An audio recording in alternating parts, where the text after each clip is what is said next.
Against a force. बल क्या है, बात करेंगे बल क्या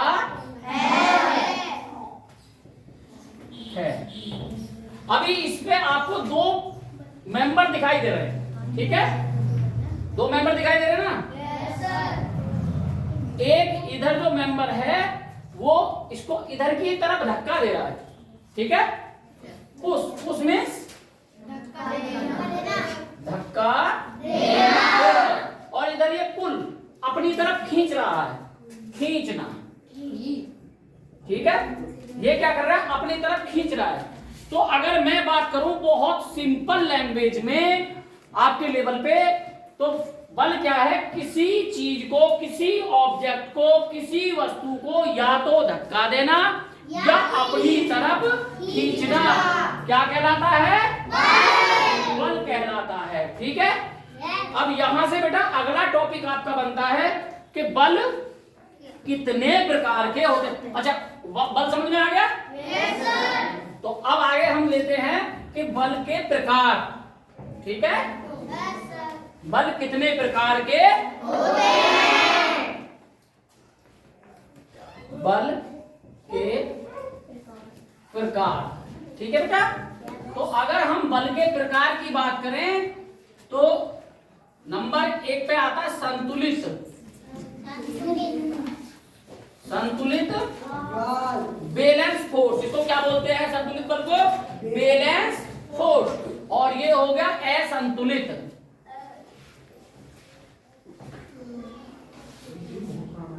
असंतुलित बल, ठीक है।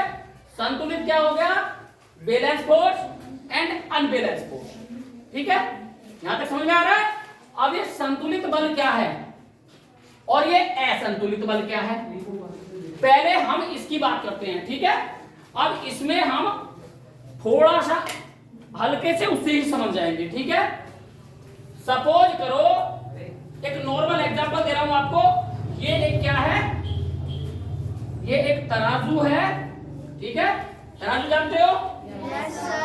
इसमें 2 किलोग्राम और 2 किलोग्राम, 2 किलोग्राम वेट इधर रखा है, 2 किलोग्राम वेट इधर रखा है, तो क्या होगा, पलड़ा समान है, दोनों बिल्कुल आपको इक्वलाइजेशन में दिखाई देंगे, बिल्कुल बराबर दिखाई देंगे, क्यों, क्योंकि वो दोनों बैलेंस्ड हैं, संतुलित हैं, ठीक है। अगर मैं ये कहूं कि दो बच्चे बराबर ताकत के, इधर एक रस्सी दे दी जाए, ठीक है, एक सिरा इधर पकड़ा दिया जाए और दूसरा सिरा दूसरी तरफ पकड़ा दिया जाए, उधर भी इतनी ताकत से बल लग रहा है, इधर भी इतनी ताकत से बल लग रहा है। फॉर एग्जांपल देखो, आपको ये डायग्राम दिख रहा है, ठीक है। अब इसमें इतनी ताकत ये लगा रहा है और इतनी ताकत ये बंदा लगा रहा है, दोनों बराबर ताकत लगा रहे हैं, ठीक है।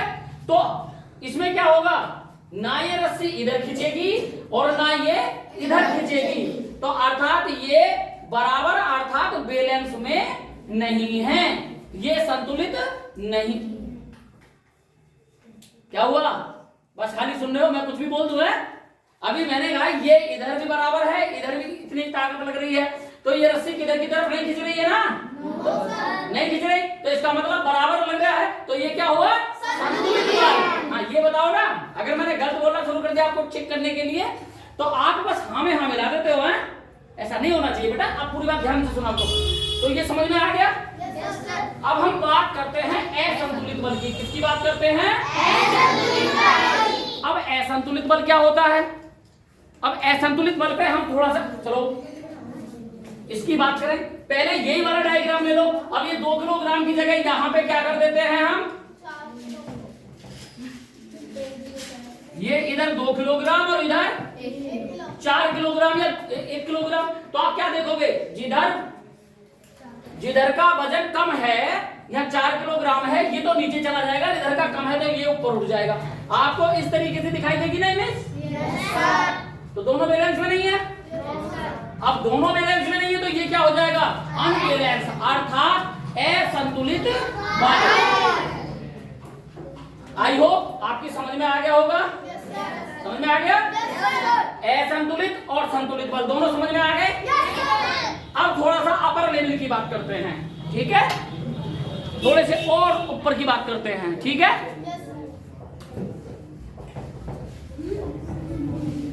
यहां तक किसी को कोई प्रॉब्लम है? है जी?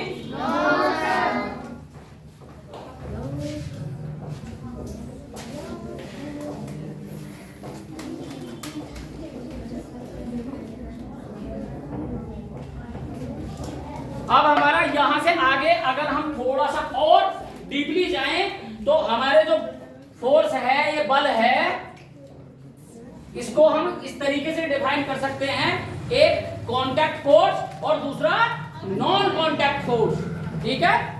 स्पर्श बल और अस्पर्श बल, ठीक है? जैसे इसको दो पार्टों में बांट दें। नंबर 1 कांटेक्ट फोर्स अर्थात स्पर्श बल और ये नॉन कांटेक्ट फोर्स। तो ये हो गया आपका अस्पर्श बल, ठीक है? अब यहां स्पर्श बल और अस्पर्श बल, अब इनको किस तरीके से देखें, कांटेक्ट और नॉन कांटेक्ट को, ठीक है? जितने भी बल, ठीक है, स्पर्श मतलब छूने से, टच करने से, ठीक है, जिसके आप संपर्क करो, इसको हम दूसरा लिख सकते हैं संपर्क बल और असंपर्क बल। स्पर्श बल को लिख सकते हैं संपर्क बल,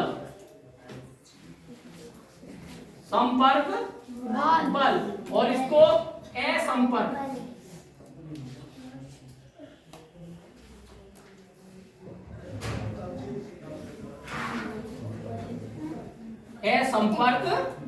बल, ठीक है? नॉन कांटेक्ट क्या होगा? असंपर्क बल, और कांटेक्ट हो गया संपर्क बल, ठीक है? तो अब हम इसको थोड़ा सा देख सकते हैं कि भाई ये संपर्क बल और असंपर्क बल, जितने संपर्क में आपके टच में, ठीक है, किसी चीज को स्पर्श करके उस पर बल लगाया जाए तो वो क्या कहलाएगा? है जी? स्पर्श बल। जैसे मैं किसी डेस्क को, इस डेस्क को पकड़ के अपनी तरफ खींच रहा हूं, तो मैं जब इसको अपनी तरफ खींच रहा हूं तो मेरा हाथ इसके टच में है, इसको स्पर्श कर रहा है, तो ये कौन सा बल हो गया? स्पर्श बल, ठीक है? मैं इस पंखे को ऐसे पकड़ के घुमा रहा हूं तो मेरा हाथ टच कर रहा है, क्या हुआ? ये स्पर्श बल। एक बैल या घोड़ा या ऊंट गाड़ी को खींच रहा है तो वो कौन सा बल हो गया? संपर्क बल। क्यों? क्योंकि बुग्गी से घोड़ा जुड़ा हुआ है और वो ताकत लगा रहा है, और संपर्क बल में कौन सा बल कहलाएगा? वो पेशीय बल। क्यों? मांसपेशियों के द्वारा वो लगाया जा रहा है। किसके द्वारा लगाया जा रहा है? मांसपेशियों के। तो यहां से समझ में आ रहा है, वो हो गया आपका पेशीय बल। संपर्क बल का उदाहरण होता है पेशीय बल, अर्थात हमारी या किसी भी जीव जंतु के द्वारा अपनी मांसपेशियों द्वारा लगाई गई ताकत या लगाया गया बल हमारा क्या कहलाता है? पेशीय बल। समझ में आ रहा है? बहुत सिंपल भाषा में समझा रहा हूं बेटा, ऊपर लेवल की बात नहीं कर रहा हूं, बहुत नीचे से समझा रहा हूं, ठीक है? तो ये हो गया आपका संपर्क बल। बात समझ में आती है? अब आते हैं हम असंपर्क बल में, ठीक है? जब पहले इन कंटेंट को आप क्लियर कर लोगे ना, ये छोटी छोटी जो बातें हैं, तब मैं डीपली जाना शुरू करूंगा, ठीक है ना? पहले ये नॉर्मली चीजें हो जाएं और फिर इसके बाद धीरे धीरे आगे इनमें डीपली अर्थात इनकी गहराई तक जाना शुरू करूंगा, ठीक है? अभी हम नॉर्मली बात करेंगे। तो अब आता है आपका असंपर्क बल, अर्थात स्पर्श बल भी कहते हैं, नॉन कांटेक्ट फोर्स भी कहते हैं। इसमें आपके 3 टाइप होते हैं, ये 3 प्रकार का होता है। नंबर 1 आपका आता है चुंबकीय बल। कौन सा आता है? मैग्नेटिक फोर्स,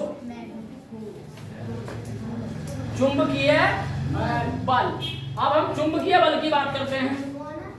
अब देखो, 2 चुंबक रखी हुई हैं, ठीक है? वो एक दूसरे को अपनी तरफ खींच लेती है, अपनी तरफ खींच लेती है ना? जब वो अपनी तरफ खींच रही है तो ये बताओ उसमें तुम्हारा कहीं टच है? तुमने कोई उनके अंदर बल लगाया? कोई फोर्स अप्लाई नहीं किया ना आपने, कोई कोई बल नहीं लगाया, लेकिन उन्होंने क्या करा, एक दूसरे को अपनी तरफ खींच लिया, तो वो असंपर्क बल हो गया। ठीक है, बात समझ में आ गया? वो क्या हो गया, असंपर्क बल में क्या हो गया, असंपर्क बल में क्या लग गया, चुंबकीय बल, जिसको बोलते हैं मैग्नेटिक फोर्स। दूसरा आता है आपका इलेक्ट्रोस्टैटिक फोर्स। इलेक्ट्रोस्टैटिक फोर्स अर्थात विद्युतीय बल। ठीक है, इलेक्ट्रोस्टैटिक फोर्स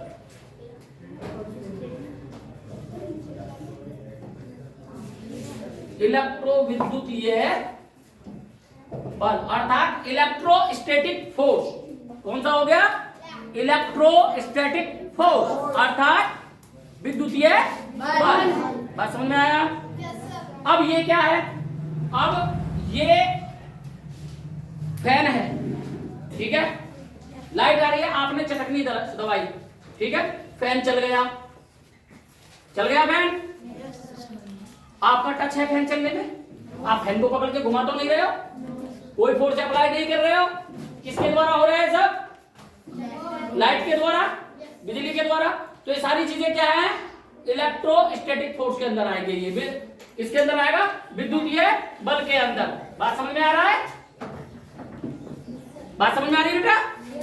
इससे अगला टॉपिक आपका थर्ड होता है गुरुत्वीय बल। कौन सा होता है, गुरुत्वीय बल, ग्रेविटी फोर्स, गुरुत्वीय ग्रेविटेशनल फोर्स। ठीक है, अब ये गुरुत्वीय बल क्या है, ये थोड़ा समझने की चीज है, क्योंकि इस पे एक अच्छा खासा आगे को चैप्टर भी आएगा और ये बेटा अच्छा खासा चलेगा। 11th में अच्छा खासा हो जाएगा, 9th में भी अच्छा खासा रहेगा। ठीक है, धीरे धीरे ये चीज बढ़ने पर रहेंगी, जो मैं अब तुमको नॉर्मली समझा रहा हूं। अब ये गुरुत्वीय बल क्या है, देखो किसी भी चीज को आपने देखा है, यदि हम ऊपर की तरफ फेंकते हैं, उछालते हैं, तो कुछ समय उपरांत वो नीचे की तरफ आ जाती है। आप किसी पत्थर को लो और ऊपर की तरफ ऐसे उछाल दो, क्या होगा, कुछ समय बाद वो नीचे गिर जाएगा। क्यों गिर जाता है, क्यों गिर जाता है, पता है क्यों गिर जाता है? अरे भारी से मतलब नहीं है बेटा, क्योंकि जितने भी ऑब्जेक्ट हैं, ठीक है, वो पृथ्वी उन सबको अपनी तरफ खींचती है। ठीक है, पृथ्वी अपनी तरफ खींचती है, अपने केंद्र की तरफ खींचती है। जब हमने कोई ऑब्जेक्ट ऊपर की तरफ फेंका, तो पृथ्वी ने क्या करा, उसको अपनी तरफ खींचना शुरू करा। ठीक है, फॉर एग्जाम्पल ये एक पत्थर था, यहां से ये फेंका, आप देखोगे यहां जाके ये गिर गया। तो आप देखोगे यहां से हमने इसको ऊपर की तरफ फेंका। ठीक है, और ये कब तक, ये अधिकतम ऊंचाई, मैक्सिमम हाइट। ठीक है, यहां ये इसका पॉइंट क्या है, मैक्सिमम ऊंचाई, अधिकतम ऊंचाई। अब ये क्या है, आपको यहां से यहां तक जाने के लिए यहां हमने इस पे क्या लगाया, बल लगाया। ठीक है, और जब तक हमारा बल इस पर पत्थर पर काम करेगा, तब तक ये मैक्सिमम हाइट तक जाएगा। ठीक है, और जहां पर वस्तु का भार, वजन, और प्लस पृथ्वी द्वारा किसी भी वस्तु पर लगाया गया बल, जो गुरुत्वीय बल कहलाता है, वो इन दोनों को बराबर कर देगा। वहां पे जाकर रुक जाकर, वहां से ये ऑब्जेक्ट वस्तु नीचे आनी शुरू हो जाएगी। ठीक है, तो अर्थात हम ये कह सकते हैं कि पृथ्वी द्वारा किसी भी वस्तु पर लगाया गया बल क्या कहलाता है, आपका गुरुत्वीय बल। क्या कहलाता है, गुरुत्वीय बल। अच्छा, कंटेंट समझ में आ गया तीनों? Yes sir. अब आपका कोई भी क्वेश्चन हो तो मेरे से बात कर सकते हैं। ठीक है, इसके बारे में फिर आगे की जो है इसका अगला टॉपिक शुरू करेंगे। ठीक है बेटा, किसी का कोई भी क्वेश्चन हो तो आप मेरे से